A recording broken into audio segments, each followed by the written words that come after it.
虽然这个单位只有2平空间，不过伊的牛肉、猪肉料理，尤其是红色的，竟是因的热销招牌。每一天下晡用天然蔬果控到加工卖，不止入味，也保持新鲜 Q 度。加上环境卫生整洁，大家食好到小报，吸引一消费者捧场。东西是真材实料啊，环境也蛮卫生，蛮有啊。东西都是干干净净的，看起来让人这吃的就很想再继续吃这样子。对对对，它已经晋级到5颗星，是我们市场的那个魔幻了。对对对，想要再晋级的话，可能还要再找另外的。为提升形象甲品牌，该店对新华来到东菜市转型第5档的用心经营，已经摕下经济部乐活5星单位的肯定。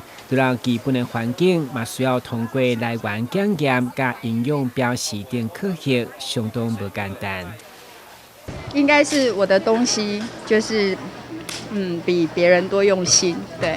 然后对于食材的挑选跟安全的那个认证，我都很注意，对啊，所以才能获得青睐。推荐2大出去参加这个管评比，5星名摊的评比，而且阮2大其中1大就已经通过这个专家甲一寡这学者肯定，也通过这个5星。因为本身嘛是因为了这个丰泽牛肉为本身人的努力。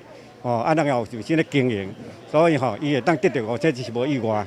因为我就甲讲一定会过5星，因为人实在真正咧努力。目前丰泽已经提起幕后，交予第2代后生来经营，嘛希望借重伊的语言天分来推广观光，用5星级的评价来带动传统市场发展。